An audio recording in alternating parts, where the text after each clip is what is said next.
Eu não contava chegar tão longe, eu a cada dia que passava, eu já não questionava parar, né? A partir do momento em que eu me habituei ao cheiro da comida sem sentir fome, habituei-me a estar esses dias assim, bebia água, né? Bebia água com sal e com açúcar, não pensava mais em parar, pensava, isto agora vai ter que quebrar, porque eu não estou a pedir libertação incondicional, eu estou a pedir que se cumpra a lei.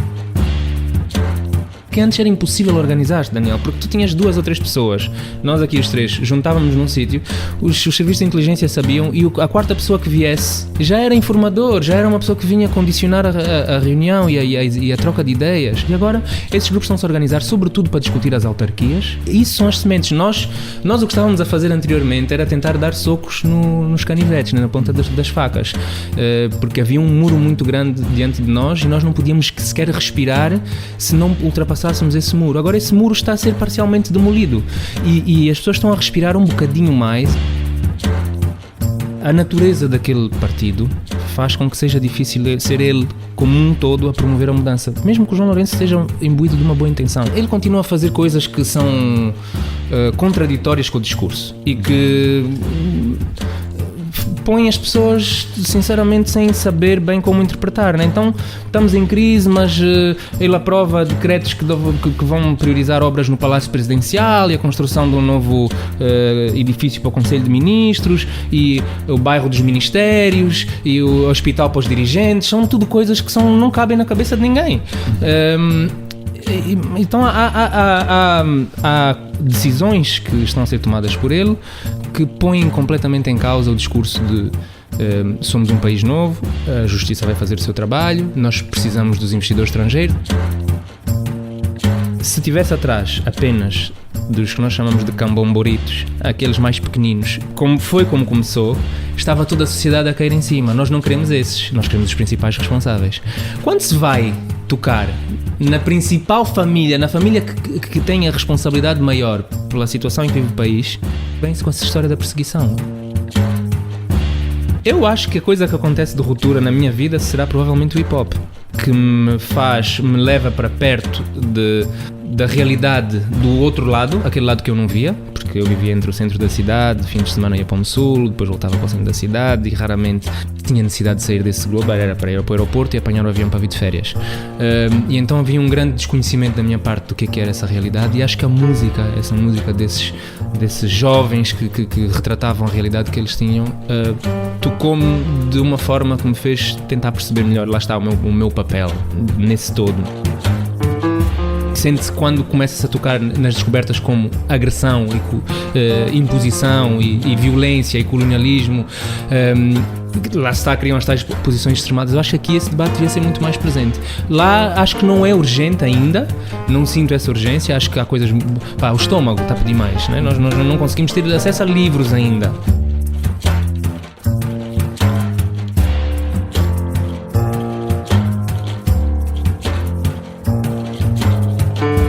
É mais do que uma entrevista, é menos do que um debate. É uma conversa com um contraditório em que, no fim, é mesmo a opinião do convidado que interessa. É um debate em que eu perco sempre. Perguntar Não Ofende é o podcast semanal assinado por mim, Daniel Oliveira, o que não faz chorar. Quase sempre sobre política, às vezes sobre coisas realmente interessantes. Ouça e subscreva em qualquer aplicação iOS, Android, Mixcloud ou no SoundCloud. Vá a patreon.com/perguntar não ofende, conheça as vantagens de ser patrono e apoie financeiramente a produção deste projeto independente.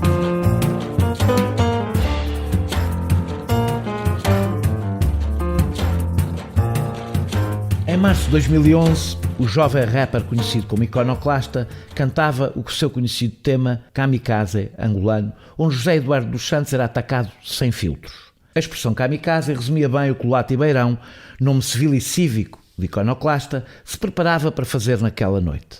Subitamente, referindo-se ao filho do presidente, presente na audiência, gritou: "Se Danilo está aí, vai dizer ao teu papá que não o queremos mais aqui. 32 anos, é muito." E não parou.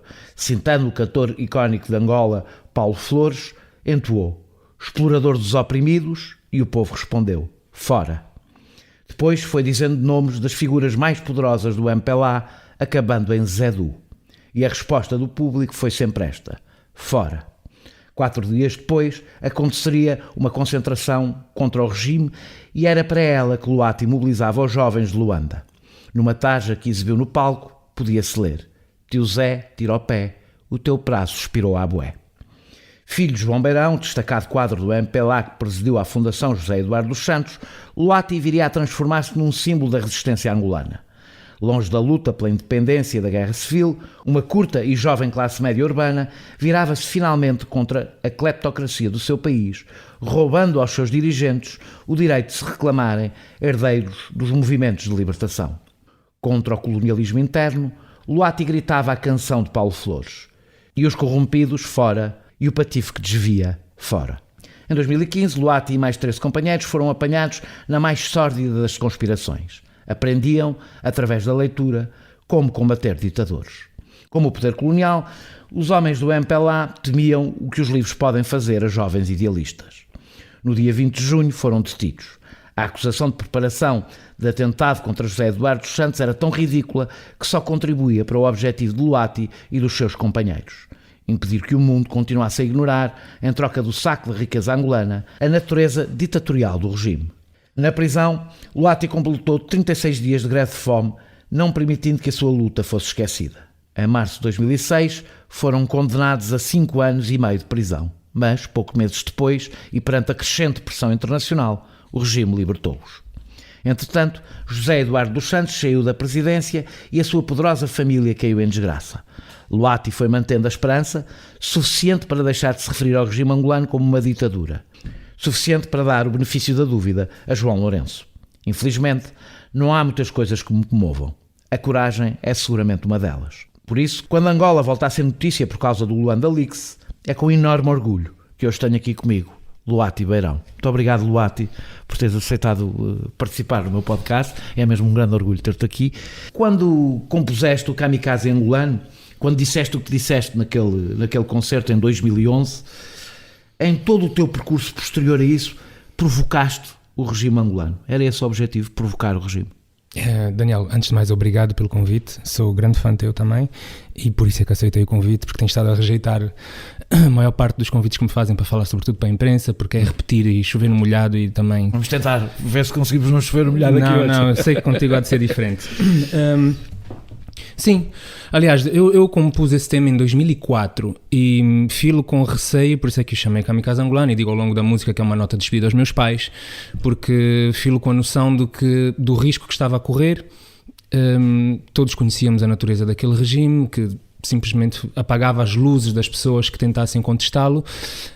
Filo porque a guarda presidencial tinha assassinado um rapaz em plena luz do dia, diante de centenas de testemunhas, porque estava a cantar um tema de um amigo meu, uma pessoa que me é muito querida, e aquilo tocou-me muito pessoalmente, porque ficou como se fosse uma música minha. Então, ao aperceber-me que a arte podia ser um cadafalso ou um caminho para a morte no meu país, eu fiz esse tema angustiado e regressei a Angola angustiado e depois cantei-o pela primeira vez ainda em 2005 ou 2006 num palco em Luanda, angustiado, sempre pensando que alguma coisa me podia acontecer, mas sempre testando. Tipo roleta russa, sim, testando onde é que estavam os limites, exatamente, onde é que estão estes limites, até onde é que a gente pode realmente chegar. E quando chegou ali aquele momento de 2011, eu escolhi aquele tema especificamente para me pronunciar acerca da minha presença numa manifestação que tinha sido convocada por uma pessoa anónima.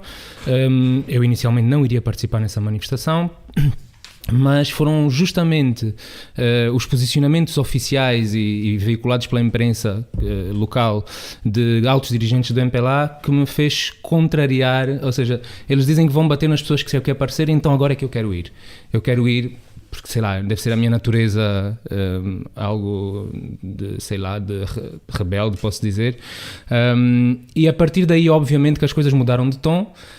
Era o novo limite que eu estava a testar, eu sempre estive a tatunear, como te expliquei até aqui, vamos ver se realmente batem, se realmente... Eras politizado nessa altura, em 2004, consideravas-te uma pessoa politizada? Não me considerava assim tanto, estava a começar a chamar-me mais atenção e a preocupar-me mais, porque comecei a perceber-me do meu papel, sobretudo se me mantivesse em silêncio, o meu papel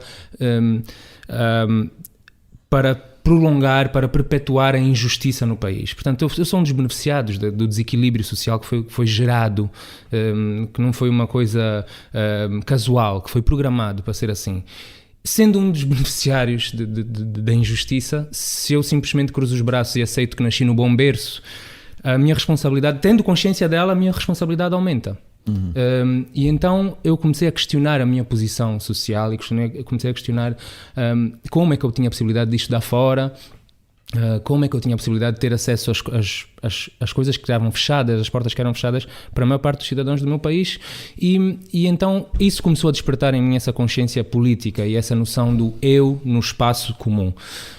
Portanto, em 2004 já estava mais ou menos a despertar, não é? E tinha consciência que o principal entrave e o principal responsável pela situação no país tinha de ser... Mas aquele vídeo, este vídeo que eu refiro na introdução, que foi quando cantaste em 2011, portanto, já 7 anos depois de teres feito a música. Exatamente. Tu tinhas consciência que aquilo se podia tornar viral naquela altura? Porque aquele vídeo tornou-se viral naquela altura. Eu tinha noção que podia... Infelizmente o som não está muito bom.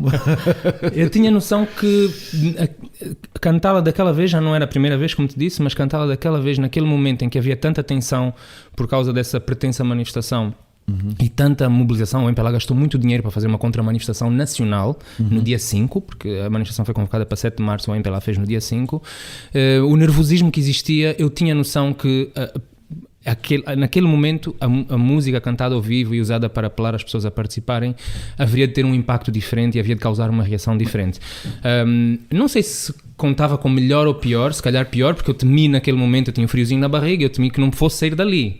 Na realidade tu só és detido 4 anos depois. Não, no dia 7 de março nós somos... És detido, sim, porque eu vou... Só és preso, ou seja, só em 2015 que a coisa fica realmente mais dura. Sim, porque entre 2011 e 2015 nós íamos em quase todas as manifestações, éramos levados para a esquadra, para longe... Uma das vezes eu acho que foste tu, não é? Quando vinhas a Portugal e a cocaína na roda, sim.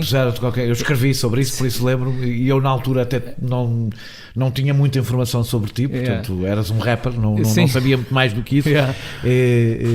E foi aliás nessa altura, quando te acusaram de teres cocaína na roda, felizmente a polícia portuguesa não deu qualquer crédito a isso, não é? Exato, nem a polícia, mas sobretudo o juiz, porque a polícia em 5 minutos, nós estamos habituados a lidar com histórias mais estrambólicas do que a tua todos os dias. Tem pessoas que vêm aqui, mas está claro, fizemos uma pequena, foram ao computador e viram o meu historial, porque felizmente, ao contrário da maior parte dos meus compatriotas, até 2011, ao invés de lidar com a pressão fechando-me em concha, eu publicava tudo. Sempre que era agredido na rua, sempre que recebíamos ameaças de morte por SMS, a minha mãe mandavam para os familiares, para os familiares serem proxies, né? Para nos pressionarem a nós. E eu tirava fotografias e publicava na internet. Então foi fácil para a Polícia Judiciária verificar que existia um percurso de perseguição.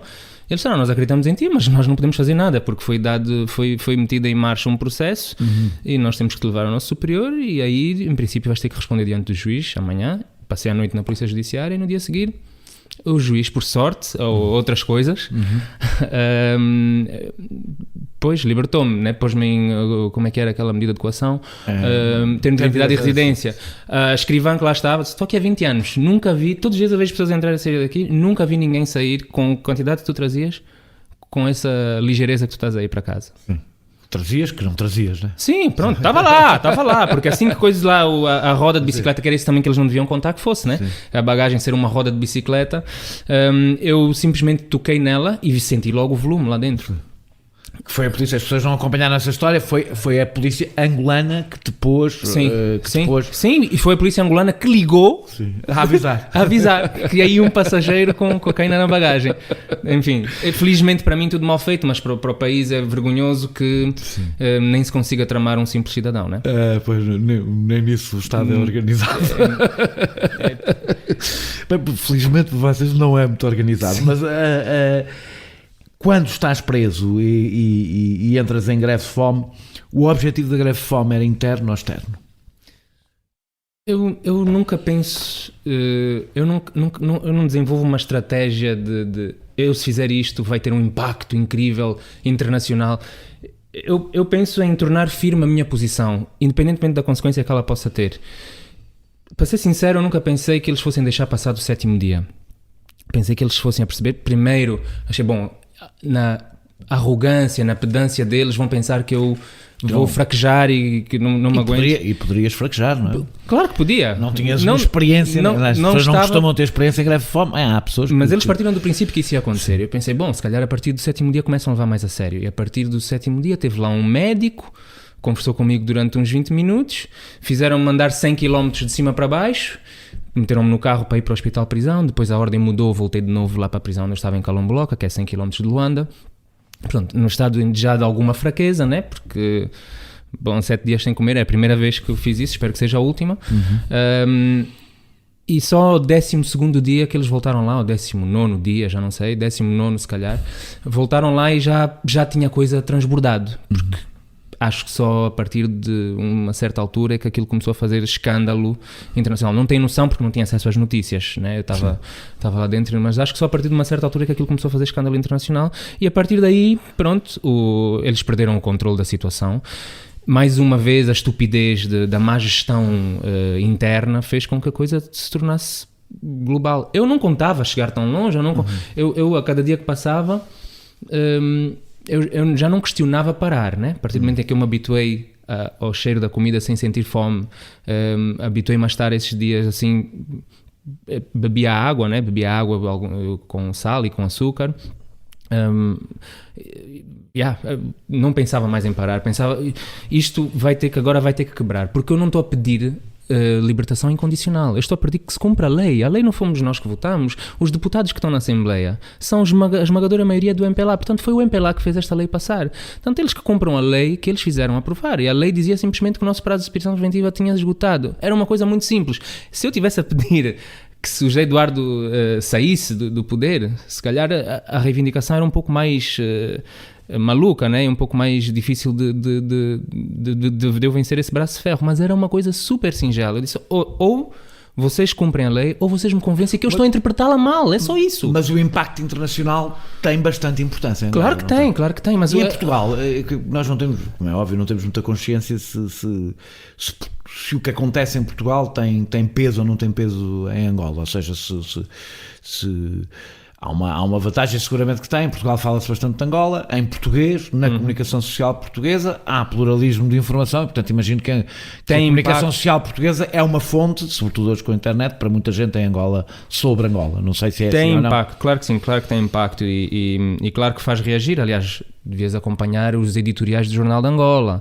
Acompanhava assim porque eu sou... É citado várias vezes. Era uma situação frequente, nunca percebi exatamente a fixação. Mas os editoriais do Jornal de Angola, que pronto, aquilo era conduzido politicamente, eram ordens que vinham de cima, os editoriais às vezes até vinham já meio preparados. Apesar de nós termos lá aquele José Ribeiro, né, que não precisava de muita instrução, ele próprio já está formatado para aquilo.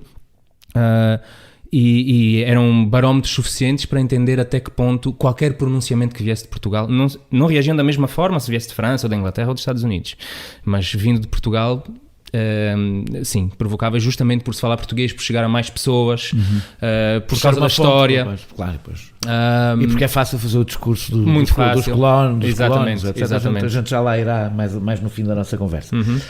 O vosso exemplo despertou mais gente em Angola, o vosso dos 14 que foram presos.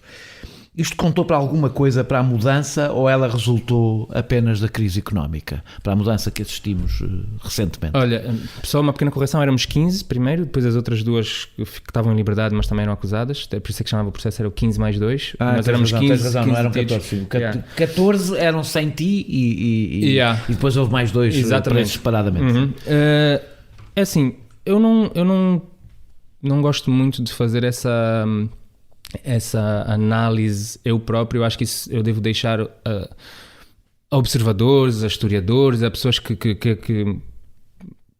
com mais propriedade possam fazer essa observação e essa leitura. Eu sinto-me desconfortável na posição de ter que analisar o meu próprio papel ou o nosso papel enquanto atores cívicos provocando a mudança. Acredito seria também falsa modéstia negar que não jogou um papel. Eu não sei qual a proporção em relação a todos os outros elementos que se conjugaram, né? A crise, tudo o resto, a crise que vem com a queda do preço do petróleo. E os processos começaram a aparecer nos Estados Unidos contra o então vice-presidente, que não pôde entrar nos Estados Unidos. Essas coisas, esses escândalos começaram a vir ao de cima e que terão se conjugado também com a nossa ação naquele momento e a reação do governo, e o facto da notícia do nosso processo, no nosso caso, nunca ter deixado de fazer notícia, que também era isso que eles estavam à espera, né? Depois de um tempo as pessoas acalmarem, esquecerem o assunto e nós continuamos lá a apodrecer. Eu quero acreditar que fomos um tijolo nessa construção, agora se calhar um pouco mais de um tijolo, mas eu não estou em posição e acho que seria um pouco de vaidade da minha parte dizer que sim, tivemos um papel incrível e inegável e incontornável, mas para mim o importante é ter estado ativo nessa altura e ter defendido as minhas convicções e ter ido até o fim com elas e termos tido resultados que pronto, acabou por desistir, acabou por ficar desgastada a imagem do presidente e ele acabou por desistir de continuar, que ele tinha mais um mandato, se quisesse. O vosso movimento não estava ligado a partidos políticos.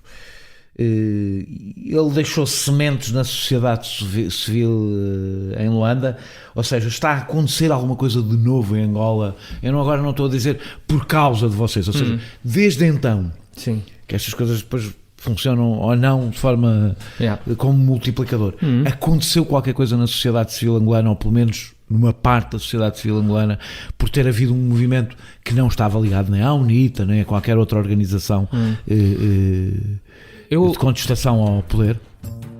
Através de patreon.com/perguntar não ofende, pode apoiar diretamente a produção deste projeto independente. Há coisas interessantes a acontecerem agora em Angola, mas são menos visíveis porque se calhar provocam menos choque e provocam menos reação do Estado, porque há mais espaço. Antes a gente se juntasse... Está a acontecer o quê? Está a haver manifestações? Não, mas para além das manifestações, as manifestações começaram a ser quase semanais. Sim. Então deixaram de ser notícias, sobretudo quando não há violência por parte da polícia. E às vezes os próprios manifestantes tentando testar até onde é que vai esta nova paciência da polícia. Nem sempre é pacífico, às vezes, aliás, nós fomos levados de novo no outro dia, quando queríamos fazer a Assembleia. Mas quando não acontece, quando não há repressão policial, às vezes os próprios manifestantes testam provocam um bocadinho, despejam ali uns contentores, metem fogo nos contentores para ver qual vai ser a reação, e realmente, acho que é incomparável. E todas as semanas, desde 2017, quase todos os fins de semana, não só em Luanda, isso é um sinal positivo, porque Luanda concentra tudo, né? Inclusive a ação cívica, mas aquilo começou desde que o João Lourenço chegou ao poder.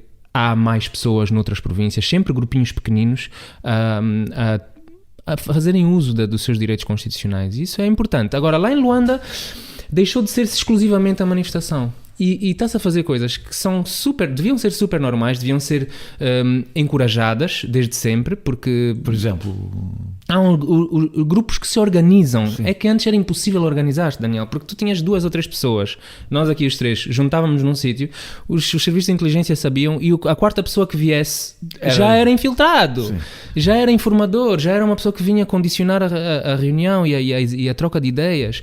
Então ninguém podia fazer qualquer coisa que saísse do controle da fiscalização, da monitoria dos serviços secretos e da pressão que eles depois faziam às famílias. E agora esses grupos estão-se a organizar sobretudo para discutir as autarquias, que aparentemente... Que não são eleitas, não é? Que ainda não existem, que eram para ser implementadas este ano. Não parece que vai acontecer, porque o pacote legislativo ainda nem sequer foi aprovado. E que depois querem fazer aquilo numa modalidade, enfim... imitando o pior exemplo possível, porque nós gostamos de ser atípicos, e nós vamos copiar logo Moçambique, onde justamente as consequências desse atipismo são visíveis, né, com os conflitos que existem lá, os conflitos internos, e fazer portanto, copiar esse modelo para fazer autarquias de forma gradual, ou seja, algumas autarquias primeiro, depois, sei lá, daqui a quanto tempo uns outros quantos municípios, e até chegar aos 164 ninguém sabe bem quanto tempo pode levar. É para ir fazendo.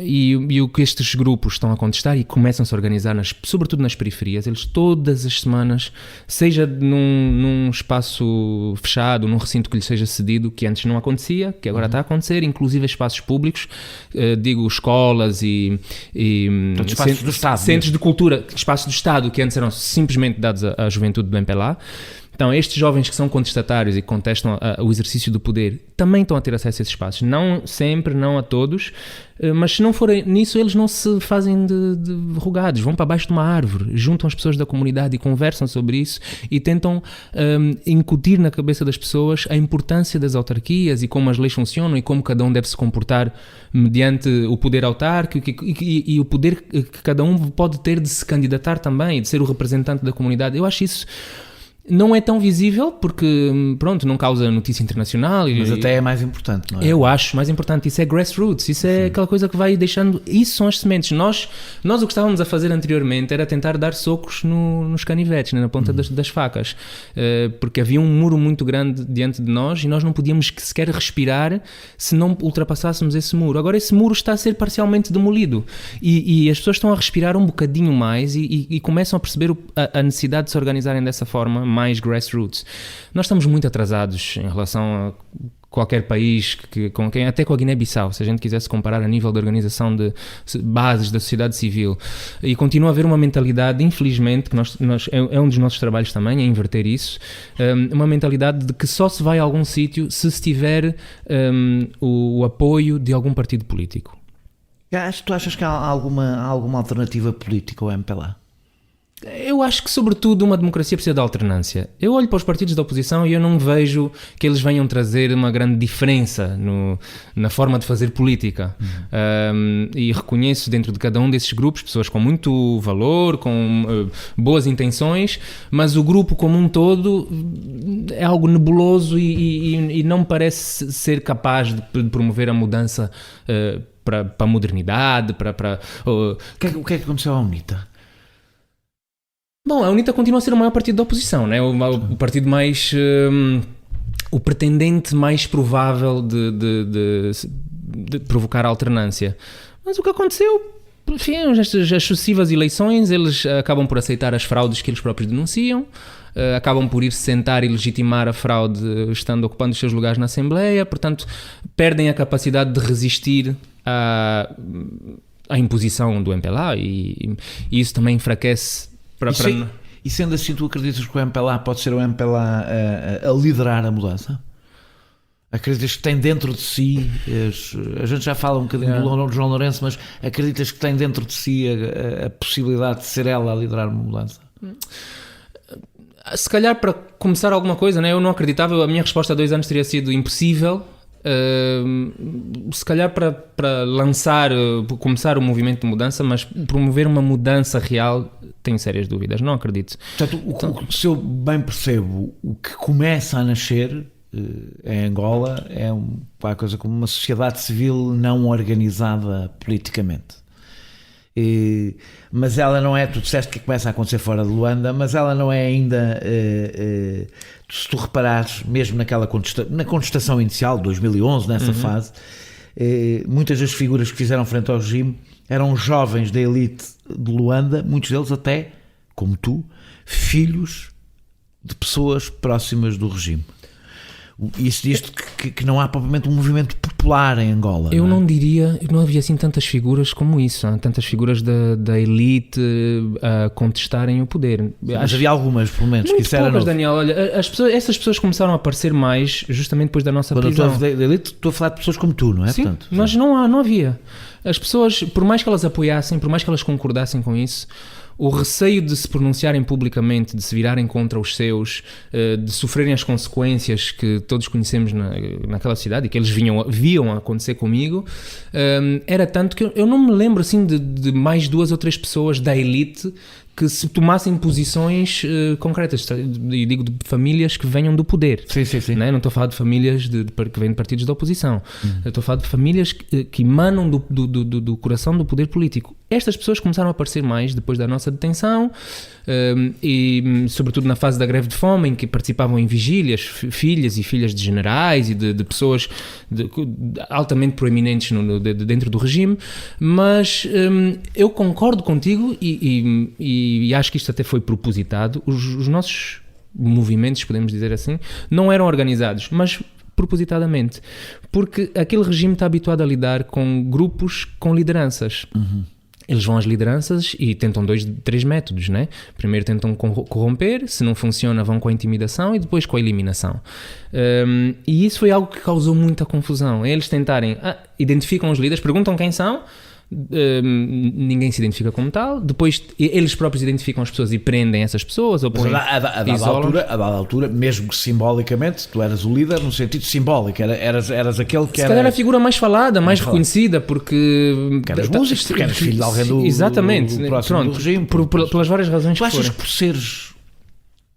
por vires de onde vens, que terias sobrevivido se não tivesses vindo de onde vens? Ou seja, achas que de alguma forma, olha, por seres filho de quem és, por seres, isso te protegeu de alguma maneira do que te poderia ter acontecido? Eu não tenho dúvida que me protegeu também, mas quando eu vejo os meus companheiros que não são filhos de ninguém, que vivem nos bairros periféricos, na pior das desgraças, sem luz, sem água, e a nenhum deles sucedeu também pior. Eu penso, não é só isso, há de ser também, e o facto de estarmos misturados, se calhar eu sou protegido por essas coisas que citaste, e por inerência eles acabam por ser protegidos por causa da minha presença, né? Mas a verdade é que não houve nenhum deles, daquelas pessoas com quem eu me dava e com quem eu ia às ruas e com quem de certa forma, quando estávamos o poder, não houve baixas maiores, portanto, tirando o Caçulo e o Camoling, mas não eram pessoas que nos eram próximas. Eu só os conheci a partir do momento em que eles desapareceram. E acho que esses 2 rapazes foram uma tentativa de nos enviar um sinal. Estes desapareceram, os próximos podem ser vocês. Yeah. Deixa-me fazer uma pergunta, se calhar mais difícil de responder. Porquê é que achas que os homens que lutaram na mata, que correram riscos de vida pela independência, se tornaram tão parecidos com os seus inimigos? Isto aconteceu em quase todos os países africanos, por isso é que esta pergunta se calhar é mais difícil. Porquê é que o Zeca Afonso cantava que da mata saiu um homem novo do MPLA, e no entanto o homem novo é o homem mais velho que existe? Porquê é que achas que isto aconteceu nos países africanos? Que as elites que libertaram, os dirigentes que estiveram na mata, que correram riscos, que não eram uns privilegiados, que lutaram pela independência dos países e depois se transformaram mais uma nisto? vez, assim, obviamente que eu vou... Estamos aqui a conjecturar, né? Eu acho que desde a raiz boa parte deles não era movido por uma intenção pura. Existiam aqueles que tinham os ideais e que desenharam as políticas. Amílcar Cabral, por exemplo, para mim é sempre um bom exemplo. Eu acredito que o Lúcio Lara tinha ideias bem firmes e sonhava com uma Angola diferente. E acredito que outras pessoas, mesmo dentro do MPLA, tivessem esse sonho. Alguns deles acabaram por se matar quando viram que o sonho estava a ser desvirtuado. Entre eles o Dilolo, que era, se não estou em erro, ministro da Economia ou das Finanças, muito rapidamente começaram-se a perceber que os outros que lá estavam que eram meros aproveitadores que só queriam chegar ao poder. Portanto, acho que logo na raiz já era subjacente um interesse simplesmente de substituir o poder que lá estava. Os outros acabaram por ser engolidos e afastados. Quem não estava na lógica do dominante era encostado para canto. O próprio Lúcio Lara uma vez chorou na Assembleia quando se estava a discutir que tipo de carros é que os deputados iam ter. Então não sei se isso vem de trás ou se depois também muitos deles acharam que tinham legitimidade, que eles lutaram para a independência do país e portanto eles podiam ter acesso a tudo, nada lhes devia ser vetado, eles podiam e deviam viver acima da lei, que a lei era para os outros cumprirem. Aliás, isso da lei para os outros cumprirem é mais ou menos global, né? Então, não sei, acho que essas duas coisas combinadas, ao facto de muitos deles não virem com uma atitude sincera, não quererem uma independência simplesmente por ideologia, mas por quererem substituir quem lá estava, e depois esse fator que vem a seguir, que é o fator da legitimidade de terem lutado, terem defendido o país com armas na mão, independentemente dos estudos que tivessem, porque nós tivemos ministros com 4ª classe, pessoas que em vez de encomendarem 100 toneladas achavam que faltavam zeros. Isto não pode ser tão pouco, vamos aumentar zeros. E pronto, acho que é esta combinação perigosa e explosiva que fez aquilo que nós temos hoje, não é? Dizias antes de João Lourenço que Angola era uma ditadura. Recentemente ouvi-te dizer que não te sentias confortável com essa designação? Tu já falaste da maior liberdade, mas de resto mudou assim tanto? Assim, não mudou assim tanto, que lá está, continuamos a ter o MPLA no poder, continuamos a ter pessoas que se habituaram a ser hegemónicas e a impor a sua vontade, a impor a sua visão, desrespeitar os princípios de qualquer democracia, né? Separação de poderes. O que há se calhar neste momento é a compreensão que eles têm que se adaptar, a tentativa de se adaptarem, por alguns mais genuínas que outros. Alguns estão a se adaptar porque a ordem que emana de cima é essa, então têm que trocar o casaco, como antes eram comunistas e baniram a religião, mas assim que isso se liberou, puseram os seus crucifixos ao peito. Então há esses vira-casacas que são muitos e que estão lá e continuam ao redor todos dele. Os países, não é? Pronto, é global, mais uma coisa que é global. Mas a natureza daquele partido faz com que seja difícil ser ele como um todo a promover a mudança, mesmo que o João Lourenço esteja imbuído de uma boa intenção. E achas que está?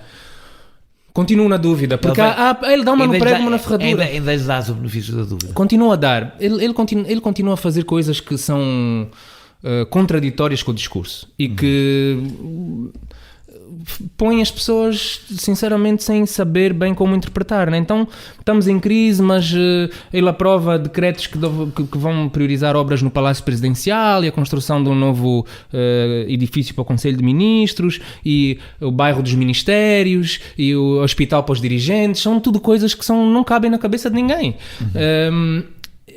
Então, há decisões que estão a ser tomadas por ele que põem completamente em causa o discurso de somos um país novo, a justiça vai fazer o seu trabalho, nós precisamos dos investidores estrangeiros. Aliás, ele gasta 5 milhões, de acordo com Carlos Rosado Carvalho, cerca de 5 milhões de dólares a cada deslocação ao estrangeiro que faz, porque vai com comitivas de não sei quantas pessoas, ficam em hotéis de 5 estrelas, e está a voltar com mão cheia de nada, porque os investidores estrangeiros não são idiotas e não vão se fiar em discurso, eles querem ver as coisas a acontecer, né?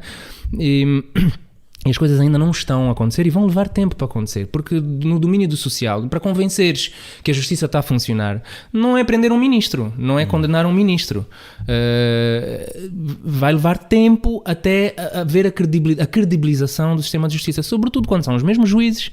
O procurador que lá está, o procurador-geral que esteve aqui recentemente, era o vice-procurador na nossa altura. Até 2017 ele era o vice-procurador, ele simplesmente subiu. Portanto, a gente já vai falar da justiça por causa de Isabel dos Santos.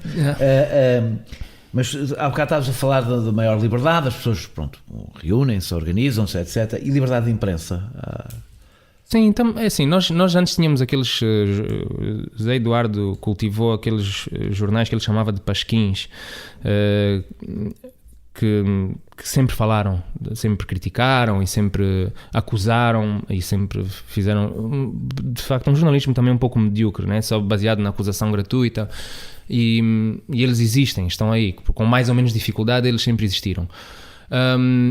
Se calhar a forma de medir se existe maior ou menor liberdade de imprensa era pela imprensa pública, né? E pela aquela que é privada, mas que pertencia aos grandes grupos, né? O da TV Zimbo pertence à Mídia Nova, que é do Copelipa, do Dino, do Manuel Vicente, sempre os mesmos. Os mesmos de sempre. E, bom, verdade seja dita, eles começam a expor um pouco mais os problemas de uma forma mais aberta. Antes havia uma ocultação. Tu sentes que os angolanos estão mais exigentes desse ponto de vista? Os angolanos falam muito mais do que antes. Falam muito mais. Há, aliás, as pessoas que gostam muito, mas a liberdade e a libertinagem, assim, houve uma tampa da panela de pressão que foi tirada de repente. Então as pessoas que nunca diziam nada agora estão a dizer tudo mais alguma coisa e em termos pouco... vamos lá, com pouco civismo, se quisermos, mas tem que se perceber... Né? Porque que de repente as pessoas pronto, é por causa disso que as pessoas também estão... Sérgio Godinho dizia que só quer a vida cheia quem teve a vida parada. Pronto, exatamente, e parece que há essa urgência, então essa urgência faz com que existam alguns excessos, mas eu acho que é normal e parece-me que está a ser... Estão a lidar bem com isso, porque não sinto e não ouvi ninguém ainda queixar-se que não pode falar, ou que quando falou perdeu isso, ou foi ameaçado daquilo. Houve um ou outro sinal de retrocesso. Lembro-me quando uma senhora a quem o João Lourenço se dirigiu diretamente dizendo que não gostou do pronunciamento dela na televisão. Tipo, Presidente da República a comentar uma opinião de uma empresária na televisão. Essa senhora depois foi convidada de novo por jornalistas que achavam que já não tinham que pedir à direção e que podiam gerir o seu programa como quisessem, e quando estava no ar receberam um telefonema para tirarem a senhora e eles recusaram-se tirar a senhora, então o programa foi abaixo e tiveram 1h30 a dar publicidade. Bom, quem ganhou foi os bancos e as empresas que tiveram publicidade gratuita. Mas pronto, são sinais que mostram que ainda não, as coisas não se desamarraram bem e vão levar algum tempo, porque são as mesmas pessoas, elas estão formatadas daquela forma, elas nunca sabem se vai agradar ou desagradar, então preferem por contenção não se darem tanta liberdade. Mas dizer que é a mesma coisa seria injusto. Mas achas que poderias, por exemplo, fazer a mesma música... A música falar de João Lourenço? Do Kamikaze angolano a falar de João Lourenço. E já não seria um kamikaze.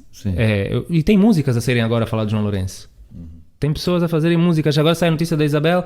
Agora o pessoal está mais reativo e o angolano é de muito bom humor. Começou-se com os memes, mas agora os artistas também já estão. Sai uma notícia, fazem uma música. Tem o Nice e Zulu lançaram um disco recentemente e tem uma música satírica em que metem José Eduardo e João Lourenço a conversar. E não deixam de criticar um e outro. Portanto, essa noção de espaço não é minha só. As outras pessoas que estão a usá-lo e aproveitar essas pertenças, aberturas, e têm que ser aproveitadas, começam a ser algumas, começam a ser bastantes. E isso é importante. Eu acho que dá um sinal de um caminho diferente. Vamos falar de Isabel dos Santos. O que está a acontecer a Isabel dos Santos resulta de alguma mudança real ou é só a substituição de uma elite por outra? É uma boa questão e para a qual ainda não há uma resposta conclusiva, né? A verdade é que o João Lourenço, vamos lá agora, vamos tirar o João Lourenço, vamos pôr a justiça angolana, né, que ele diz que desamarrou e que agora está com as mãos livres para fazer o que quer. Nós não sentimos que seja bem verdade ainda, mas vamos falar da justiça angolana. Se tivesse atrás apenas dos que nós chamamos de cambomboritos, aqueles mais pequeninos, como começou, estava toda a sociedade a cair em cima. Nós não queremos esses, nós queremos os principais responsáveis.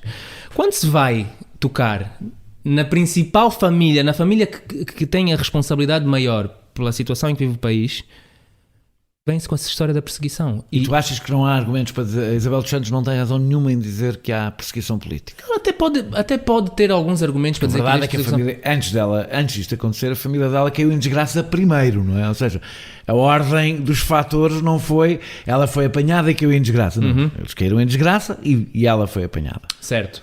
Mas o que eu digo é, vai-se começar por algum sítio. E vai-se começar por onde? Começa-se pelos pequenos ou começa-se pelos principais? Qual é o sinal mais forte que se pode dar para quem lá está agora? Aqueles que ainda acham que só estamos a substituir elites. Manuel Vicente. Sim. É porque Manuel Vicente é amigo do Presidente, ao contrário de Isabel dos Santos. O Manuel Vicente está a ser claramente protegido. Sim. Isto podemos concordar, está a ser claramente protegido. Tu acompanhaste a história, o diferente com Portugal. Sim. E era evidente o empenhamento político de João Lourenço em proteger o Manuel Vicente. É inegável, mas o Manuel Vicente é mais importante que o José Eduardo Santos e que a sua hoje em dia. Hoje em dia não é. É próximo do Presidente, pelo menos é mais importante para o Presidente. Ok, pronto. É assim, o argumento, eu nem sei quanto colhe este argumento da imunidade, porque as imunidades podem ser levantadas de acordo... O crime do qual ele é acusado é anterior ao exercício dele de Vice-Presidente, não é? Isto é a leitura dentro dos marcos da legalidade, o que quisermos. Eu não sou um homem político, nem quero ser, mas não posso deixar de tentar fazer esta leitura. O que me parece é que existe uma razão para proteger Manuel Vicente. Manuel Vicente foi a galinha dos ovos de ouro enquanto esteve na Sonangol. Ele é que fez a distribuição da riqueza. Sonangol é pura e simplesmente a empresa que faz dinheiro em Angola, né? que contribui para o nosso... é o centro do poder. É o nosso produto interno bruto, sai dali. E portanto, ele tem toda a informação de a quem deu o quê.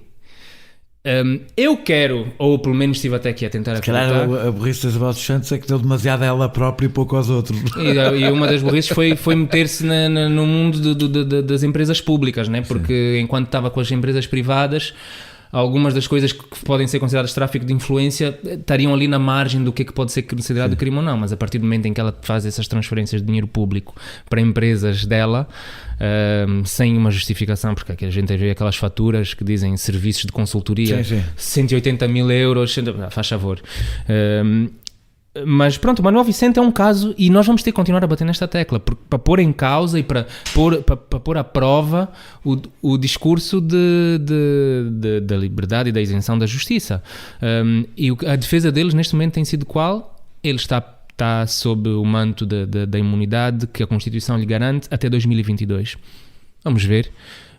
Até lá, assim, eu não quero tomar essa posição tão firme de é apenas uma perseguição. Não concordo que seja apenas isso, mas também não descarto que exista uma parte disso. Acho que existe também. Achas que seria melhor prender os corruptos ou conseguir a restituição de parte do dinheiro que roubaram? Repara só uma coisa, Daniel. Nós, sociedade civil, contestamos muito uma lei que foi expressa à vontade de João Lourenço e que foi aprovada em Parlamento. Uma lei que dava 6 meses de período de graça a qualquer ladrão que quisesse repatriar os fundos. Imagino só os ladrões, ou seja, se alguém roubar um supermercado, sem saber, que sem questionar a origem desse dinheiro. Sim. Podia trazer 100 mil, 200 mil, 1 milhão, 2 bilhões, o que fosse, que podia não ser necessariamente de fundos públicos, podia ser de tráfico de droga. Eles não vão questionar. Um Estado que passa uma lei dessas é um Estado que está a promover a lavagem de dinheiro, né? E eles não aproveitaram. Eles tiveram 6 meses para trazer o dinheiro, ficar para eles, ninguém saber quem eram, quanto tinham trazido. A ganância é?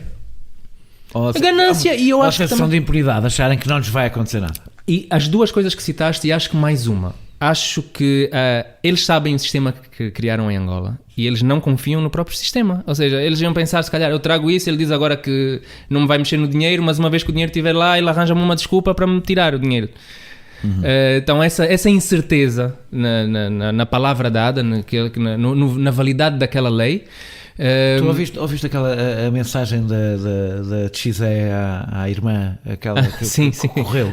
Aquilo não é um bom retrato da elite angolana. As pessoas que não ouviram, ela aquilo tem quase graça, não é? Porque ela explica à irmã, para todos nós, em vez de telefonar, não sei porque resolveu partilhar connosco para ela dar, quando já não me lembro quando é que ela dizia para ela dar, não, 75 milhões. Ela dizia para dar o que o Estado pedia. 75 milhões, para dar 75 milhões. O Estado quer dar, mesmo que seja lícito, vá, constrói um hospital privado. Sim. A parte que eu achei grata é ajuda a Angola e constrói um hospital privado, porque a população angolana está muito necessitada de um hospital privado. Esses áudios da Tchizé mas é um bom retrato da elite angolana.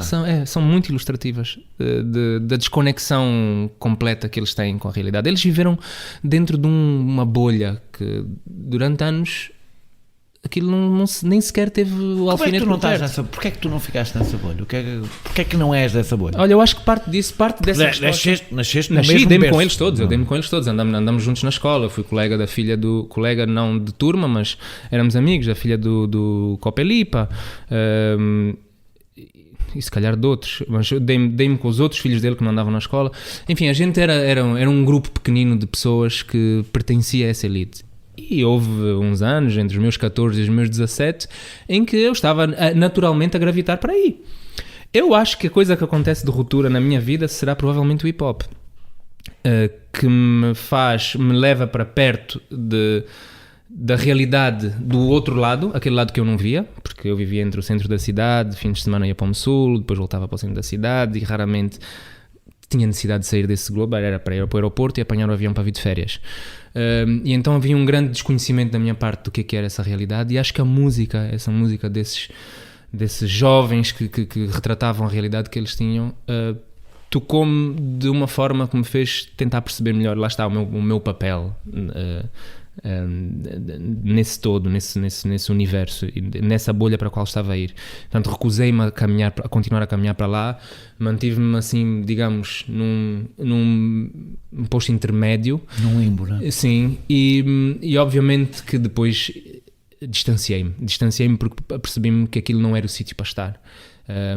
E preferia mais, e se calhar também com aquela consciência que te disse, a partir do momento em que ganhamos a noção de que somos privilegiados, o senso de responsabilidade aumenta e achei que seria o meu lugar seria estar ali mais perto daqueles que querem uma sociedade mais equilibrada e mais justa. E a minha música começou a refletir muito isso, então acho que boa parte da resposta reside aí. Mas não és tratado como nesse meio em que te moves hoje, não és também um outsider? Alguém que vem de uma realidade muito diferente? Sim, também sou. E nunca te atiram à cara que és um menino privilegiado? Algumas vezes, mas acho que o facto de eu próprio assumir e antecipo-me, e não me faz assim grande confusão. Eu entendo que existe a mágoa, que existe o ressentimento e que assim que surja uma incompatibilidade, essa me seja tirado isso à cara, né? de uma vez ou outra. Portanto, eu não estou bem em nenhum sítio, digamos, eu não estou... És o típico mestiço, na realidade. até socialmente és um mestiço. Mas aceito essa posição naturalmente. Não estou à procura de um sítio para estar confortável, tirando a minha consciência. Eu quero estar bem comigo próprio. Não tens medo que o teu empenhamento político ofusque o teu trabalho artístico? Olá, eu sou a Raquel Marinho e pode ouvir o meu podcast de poesia associado ao Perguntar Não Ofende em opoemaensinacair.pt. Não, o meu trabalho artístico sempre foi grandemente desconhecido. Aliás, eu fazia quase questão que assim fosse, porque era incentivado a fazer álbuns e não sei o quê. Eu sempre gravava coisas em casa, com o microfone, depois compilava aquilo e punha gratuitamente na internet. Eu não fiz o percurso típico de alguém que quer construir uma carreira artística, porque tinha noção que a minha música não ia nunca passar na rádio, nós não temos um circuito comercial digno desse nome, era diferente demais, contestatária demais para caber em rótulos daqueles que eram aceitos dentro do pequeno circuito que existia, em que se promovia mais a futilidade e mais o superficial, porque não se podia criticar. Então, tendo consciência disso, não me vou dar o trabalho, não vou fazer esse esforço, vou fazer o que eu gosto, como gosto E fazes política com a tua arte. E faço, eu acho que tudo é política na vida. As pessoas assustam-se muito com o termo política. Tem uma música de Valdemar Bastos, da Velha Chica, que diz: menino, não fala política, e isso tornou-se quase um hino em Angola, para justificar. Se bem que era irónico, aquilo era irónico. Sim, mas muitos usavam aquilo como justificação da sua não ação. Sim. Tipo, ali a velha já aconselhou, nós temos que seguir o conselho porque tem consequências. E eu sempre contrariei um bocado isso, e acho que portanto, não tenho receio da minha ação política ofuscar a outra. Quem me conhece da música vem apenas agregar a minha componente cívica e o meu ativismo, e quem só conhece o ativismo dificilmente vai ter curiosidade de explorar a música. Antes de passarmos aqui, queria falar um bocadinho contigo sobre Portugal na relação com Angola, mas que papel pode ter Portugal na nova fase política e económica de Angola? Até agora foi cúmplice do roubo. Sim, agora pode ter um papel diferente? Desde que continua a ser cúmplice e que a cumplicidade agora, a ação que esteja a vir de Angola seja sincera, que haja realmente intenção de endireitar as coisas. Se Portugal continuar a ser como foi antes, para o mal, se passar a ser para o bem, já não é mau, né? Já não é terrível.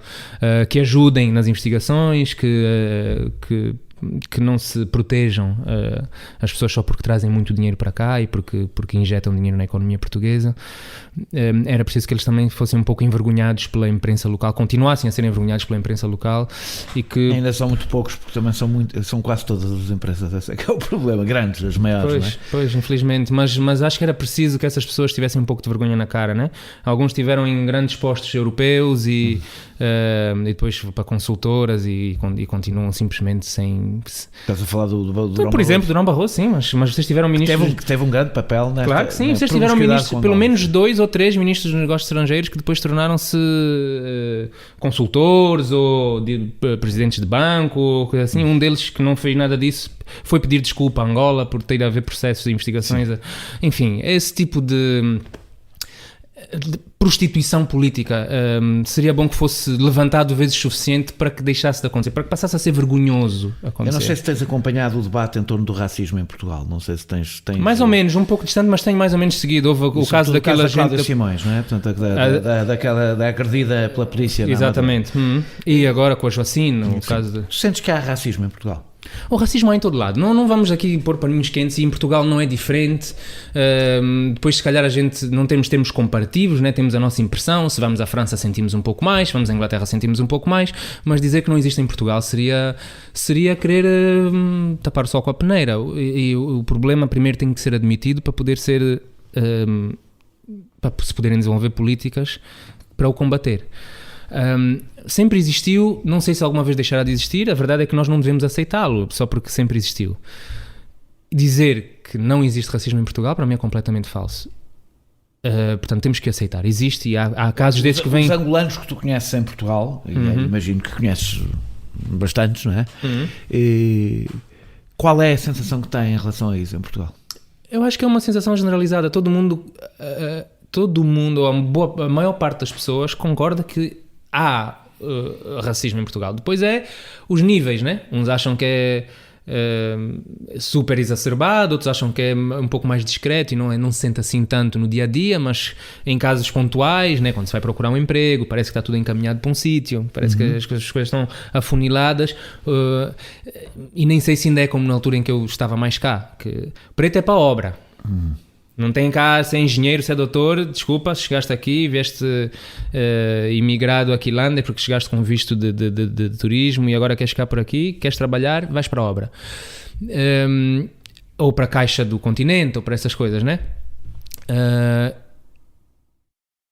Eu acho que sim, há esse discurso, esse racismo estrutural, esse é um racismo estrutural, não é? Sim, e as pessoas sentem isso, né? As pessoas sentem isso. E negar só faz com que as pessoas fiquem ainda mais na defensiva e mais agressivas.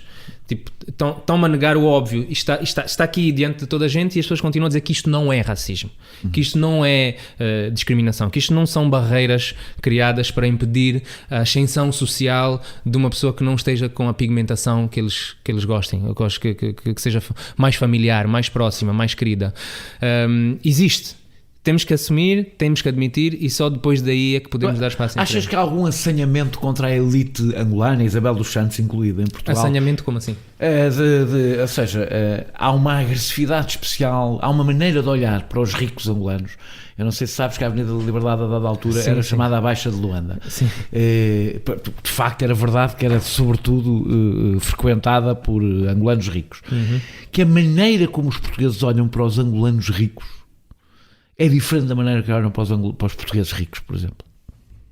É possível que sim, mas se calhar também porque existe essa noção, e infelizmente não está muito errada, de que os angolanos ricos são pessoas que vamos lá inventar um verbo, endinheiraram, né? Não são como pessoas... temos sabido, por exemplo, com o Banco Espírito Santo, etc, em Portugal, isso também acontece e não é pouco. Pois, exatamente, eu acho que a minha tese também é, sabes que o José Eduardo dos Santos, acho que foi o José Eduardo dos Santos numa declaração na Assembleia Nacional, eu também já tinha dito numa entrevista que Angola estava a viver a fase de acumulação primitiva do capital. É aí que a gente se põe em causa a relação com o PCP. Como é que o PCP continua a apoiar um MPLA que admite, com linguagem tão aberta, que está a promover uma promoção. Mas na realidade o capitalismo nasceu assim em todo lado. Portanto, a diferença é que a gente está a ver. São gerações. Não, são gerações. Aqui já passou, aqui são famílias, né, que vêm de trás. Ou seja, eu estou convencido que se não tivesse acontecido o que aconteceu a José Eduardo dos Santos, os netos de José Eduardo dos Santos seria uma família rica, respeitável, que toda a gente acharia, eu estou completamente que trabalhou imenso para ficar rico. Completamente certo disso, era o que eu ia dizer a seguir. Isto é um problema só de gerações, é que esta é a primeira geração de pessoas que se estão a endinheirar e os salgados desta vida são pessoas que vêm... Já de algumas. São algumas gerações de pessoas que foram herdando e gerindo e mantendo essa hegemonia financeira, não é? Tem havido polémicas, provavelmente não tens acompanhado porque essas têm sido um pouco mais recentes, tem havido algumas polémicas em torno da devolução de património angolano. Não sabemos se ele é significativo e eu imagino que Angola, até agora Angola nem sequer o solicitou, houve há uns anos Angola falou dessa possibilidade, estamos a falar de património que foi levado por colonos. Estás a falar de património cultural, obras de arte, artefactos, etc., que estão em museus. Não, em Portugal não é muito significativo. Eu imagino que o Angola terá neste momento coisas mais relevantes para conseguir recuperar do que esses artefactos, portanto não era tanto sobre isto que eu te queria fazer a pergunta, é a partir daqui, o que te quero perguntar é se o passado colonial é um debate relevante em Angola.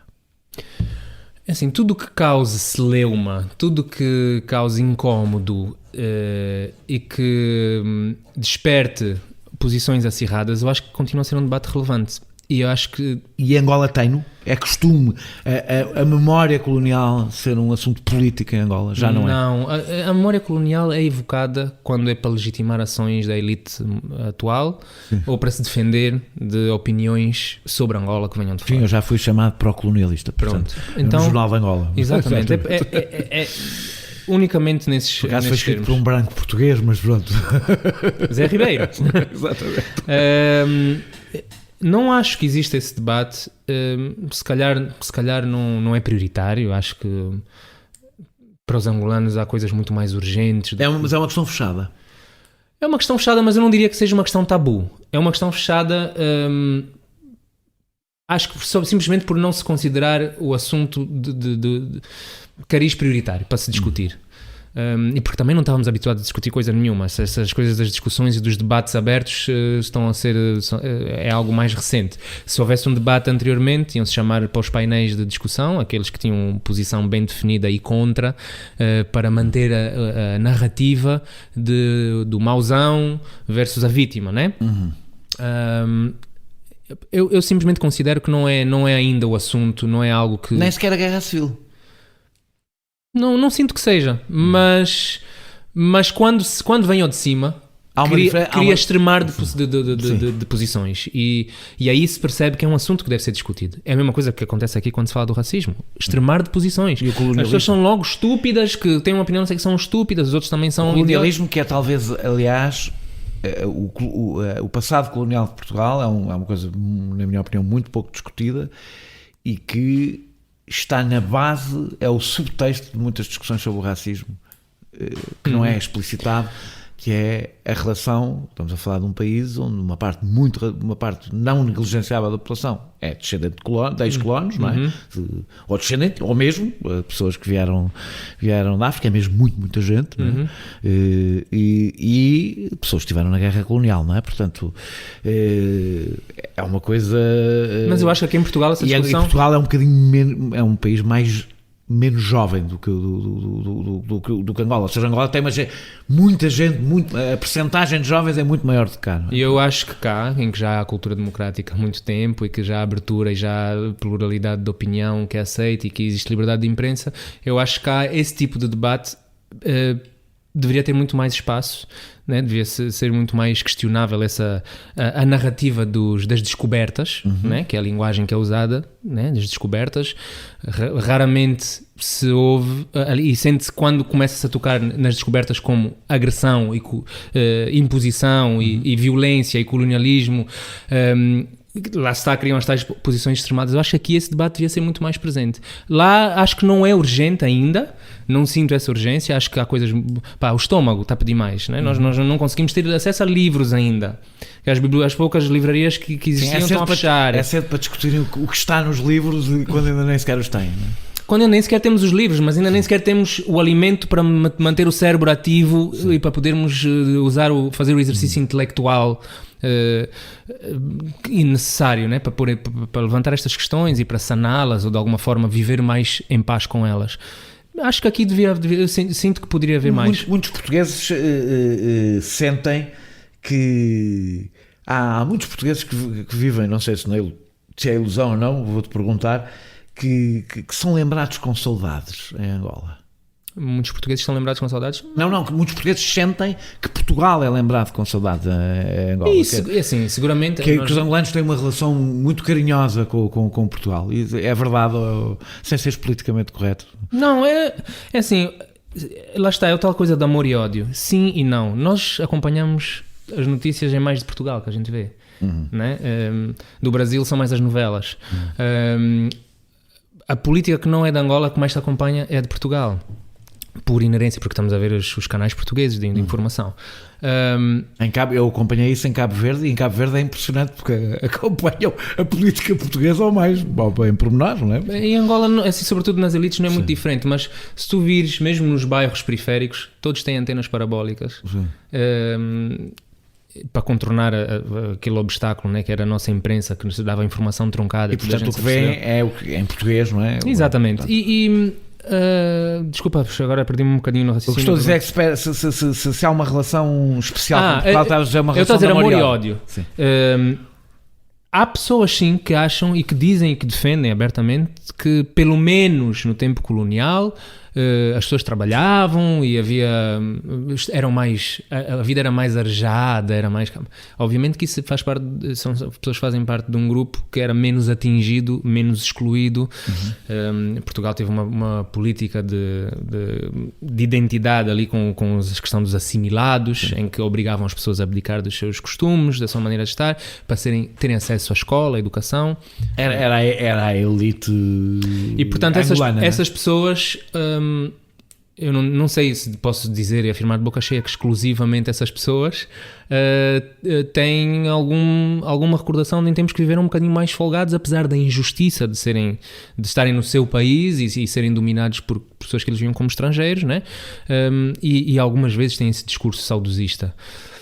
Mas eu não posso dizer que seja a maioria das pessoas, e acho que sim, nós somos os angolanos, mesmo os mais pobres, os mais... aqueles que têm maiores dificuldades, nós somos muito carinhosos com quem quer que seja, até nos darem um motivo para porque aí pegamos no pau e partimos cabeças.